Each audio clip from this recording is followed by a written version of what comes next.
na musidɓe julɓe tedduɓe haray wano ɓanginirɗen noon haray ko ɓeeɗo ceernoɓe makete ceerno Ibrahima Dama, ceerno Ibrahima Dama bun ceerno Mouhammadou Diawo bun ceerno Ibrahima Bobo bun mama Moussa Alfaka Koggi ko Khalidou Yankeɓe. Naam ɓe portoɓe nanguno 1901 ñande 7 mai 1901 naɓi ɓe Konakiri ittiɓe ɗon ñande 18 avril woɓɓe wi 17 1902 naɓi ɓe Gabon naɓi ɓe ha Congo e nde nokkure wi'etende Luwango hiɓe fokkintini ɓe Gabon kaɓe wonno e nangude yimɓe ɓe naɓa kamɓe e geɗal ɓe maɓɓe ɗiɗo maketeɗo ceerno Mouhammadou Diawo mo ɓe initiri baba e maɓɓe e ceerno Alim e maketeɓe Modi Sori Himaya haray ɓe fatike e mois de novembre Luwango ɗon 1902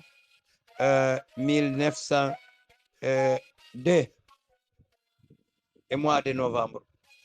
geɗal ɓe maɓɓe ɓen ɗiɗo e Modi Sori mana geɗal ɓe maɓɓe ɓe ɗiɗo ceerno Alim e ceerno Diawo ɓe nangidanoɓen e Modi Sori e Himaya taliba e baba maɓɓe ɓen ɓeɗo porto ɓe accitiɓe artiriɓe ka meɗen Fouta Dialo e ndiɗo leydi Badiar wiyetendi ɗo hande Kunda. Haray musidɓe julɓe tedduɓe haray hino ɓe ni ko ko heede 1824 ɓe jibina heede 1824 ɓe jibina miside Himaya hari ɓe yahali to kamɓe ko gaaɓe jibina baba en maɓɓe ceerno Diawo ko Koggi jibina kañum ko kamɓe ceerno Abdoul Quddus woni ko jibina miside Himaya e sous préfecture ɗo Kunsital en faami haray geɗal ɓe maɓɓe noon kamɓe ɓe nangidano to ɓen ɗon ɗiɗo kañum ko Dama to jibina Dama. Naam kamɓe ko ton ɓe jibina ɓeeɗa wiyeteɓe Modi Sori Himaya ɓen ɗon kañum ko Himaya ga ko talibaɓe baba e maɓɓe no ceerno Diawo ɓeɗo fof ko karamukoɓe kummaluɓe haray e hino ɗo ni e photo maɓɓe on haray musidɓe julɓe tedduɓe walla essati maɓɓe ko portoɓe moƴƴini oɗo mise haray taƴƴini mo yeehi Paris landike no gaso wiyamo hino ɗo mawɓe men ɓe o yino ɓe ɓornorayno machallah haray no jeeya ko weltini a yiyata ɗo hay fus si wona ɓandu maɓɓe ɗum e kufune maɓɓe on e garam mbubuji ɗi mawɓe men Fouta Dialo andira sen daari ɓe ɗo